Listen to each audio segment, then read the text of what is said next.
Hello, and welcome to another episode of My Chat With by AussieTheatre.com. My guest today was a member of the popular children's entertainment group High Five. He played the title role in the Australian production of Disney's Aladdin before moving to Broadway to reprise the role in 2019. Most recently in Australia, he's been seen in Melbourne Theatre Company's production of Kiss of a Spider-Woman, and today he's joining me to talk about Broadway, COVID lockdown, and his latest project. My name's Peter Snee, and this is My Chat with Ainsley Melham.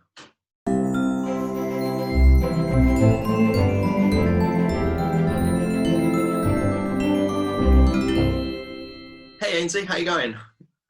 Good, thank you. How are you? Thank you for having me. No, thank you for taking the time to chat to me. So how's lockdown treating you? Lockdown is good, considering. I am out in Bathurst in New South Wales, which thankfully is sort of far enough away from the city areas, I guess, or the areas that are experiencing some issues because of, coronavirus. So out here I can relax a little bit and sort of forget that the world it is the way it is, I guess. Yeah, nice. Do you have a bit of space out there?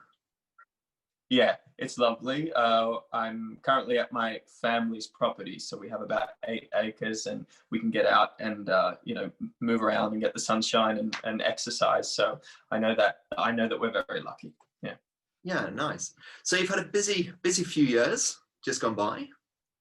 Yes, absolutely. It has been very busy, very exciting. So I guess it's nice to have a break after a busy 2 years because of coronavirus. But no, it's been a wonderful couple of years, and I'm very grateful. Yeah, great. So you obviously played the lead title role in Aladdin, the Australian tour, which wrapped up at the end of 2019, 2018.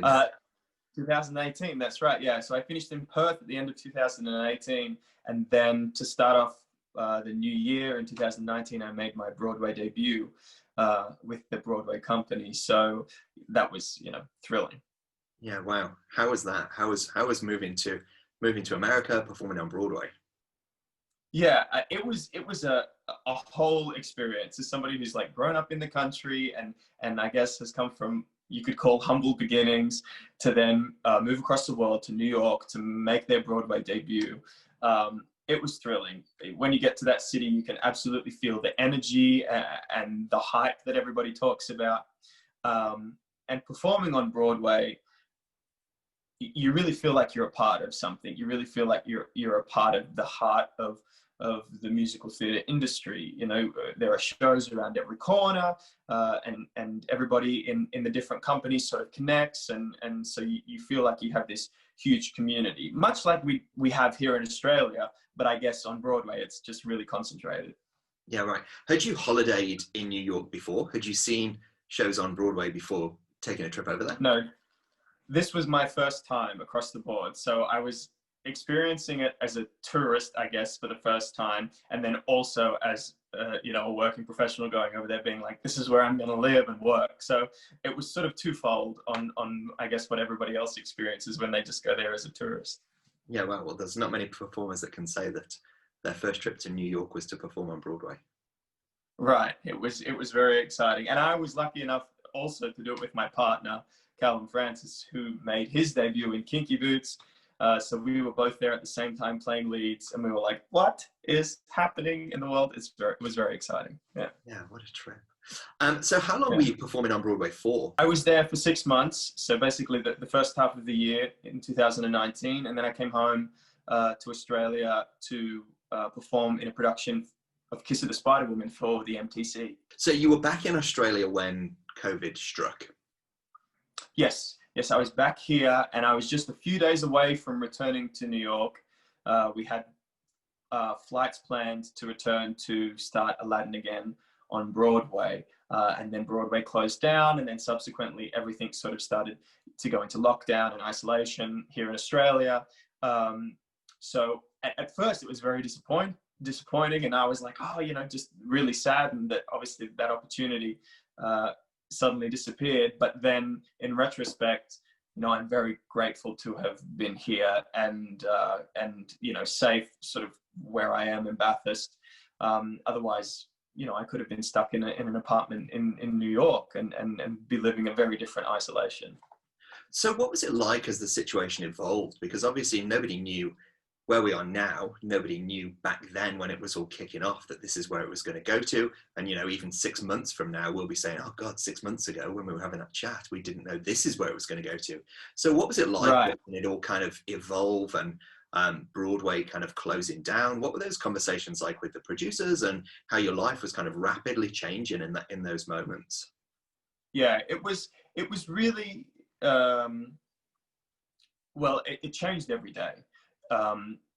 The first sort of few weeks, I guess, we were just thinking we just have to get over there, because there were things happening, and we could see that, you know, potentially international travel might be restricted, or there could be some problems. We were like, we just have to get over there. We just need to be there on the ground, because once we're there, then, you know, we can do what we need. We can isolate if we need, but, you know, we will be there.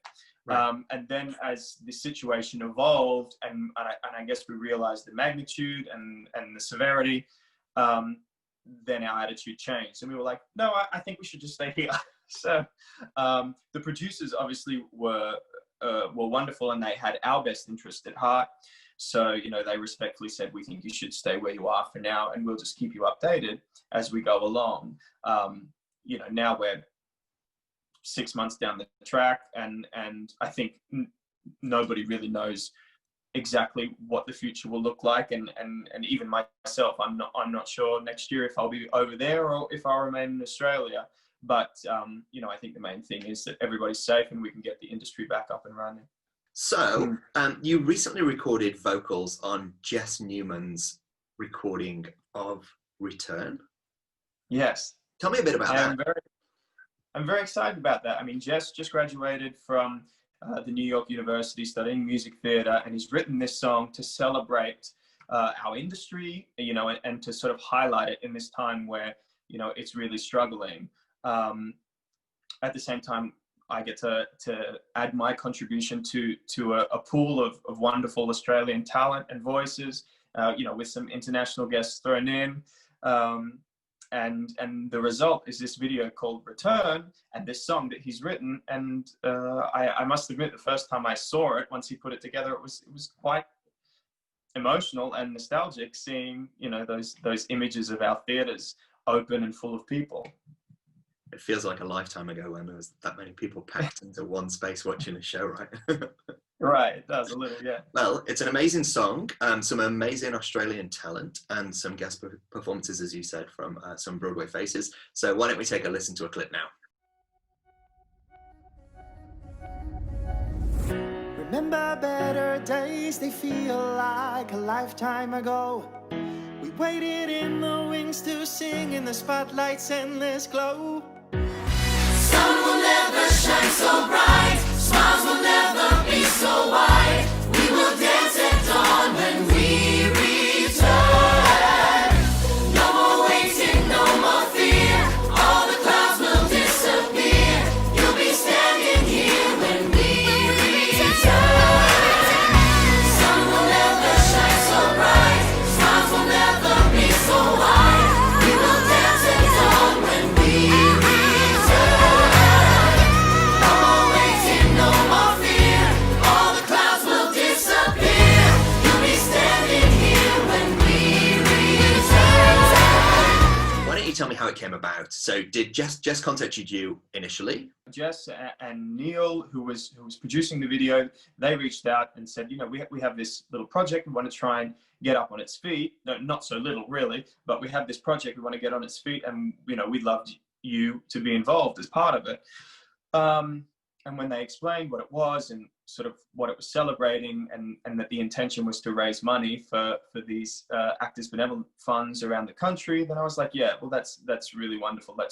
I'd be happy to be a part of it. So they very kindly and very patiently talked me through the process of recording everything at home, so we could put it together with all the other artists. It's a brand new skill set that we've all had to get our head around. Yes, absolutely. I've never had to deal with recording myself or lighting or sound before. You know, you just step on stage, and thankfully all of that is taken care care of by the, you know, fantastic team around you. But now you have to be all of that in one. So it's an educational experience for me. It gives you a new appreciation for the people that pull all those strings that we don't always see on stage. Oh gosh, absolutely. I mean, you know, as performers, you know, we have a deep appreciation for everybody who works not just on stage but off stage. But then just to get this little insight into what they do, this little further insight, yeah, absolutely, it really makes you appreciate it even more. So you performed completely in isolation. You didn't have any rehearsals with any of the other artists that perform on the track? That's right. I basically just filmed and recorded my contribution alone. Didn't hear anybody else, didn't see any of the dancers, didn't hear any of the choir, just had the track and my microphone. So I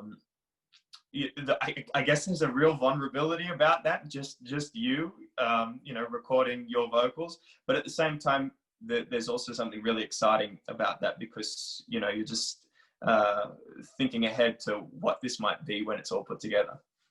Yeah, and Neil and the producers obviously had a huge undertaking. They initially rehearsed the dancers. They were going to perform at the Malthouse, but then when the new round of lockdowns came, they weren't able to get together in that space and record. So that just threw up another set of challenges for those guys. Right, yeah. I mean, the creatives were so clever. The choreography is done by Luca Donato, who I worked with on Kiss of the Spider Woman. She's just a wonderfully talented human being, and you know, I can see that she has just excelled working around those limitations, as you mentioned, about going to the second lockdown, not being able to be together, but she has unified the whole chorus here and all of the dancers, so it really works as a piece. So it's raising money for some amazing causes, the Actors Benevolent Fund and the Willan Centre of Indigenous Art. This is the main part of the project, and I guess why we're all involved is to try and raise some money for those wonderful organisations, mainly just to support performers, you know, who are experiencing some hardship. Obviously, we're all experiencing this industry shutdown at the moment, but even outside of the coronavirus, you know, performers really ride a roller coaster through their careers, and sometimes they get in some really tricky situations, and these organisations, you know, are there to help when that happens. So we're really passionate about raising some money for them. The organisations obviously have been working for many, many years, not just through coronavirus, and they've stood there for all types of performers through thick and thin. So yeah, we hope everyone's going to reach deep into their pockets and donate as much as they can to these amazing causes. And yeah, I hope the project's a huge success. Thank you. Yes, please, everybody, if you can, and if you're in a position to donate, it will certainly help our industry, and hopefully we can be back soon performing for everybody. Thank you so much for taking the time to chat. I hope it's a huge success. I hope you raise an enormous amount of money for these amazing causes that you've donated your time for. Take care, and I'll chat to you very soon. Thank you very much. I appreciate it. Take care. Bye-bye.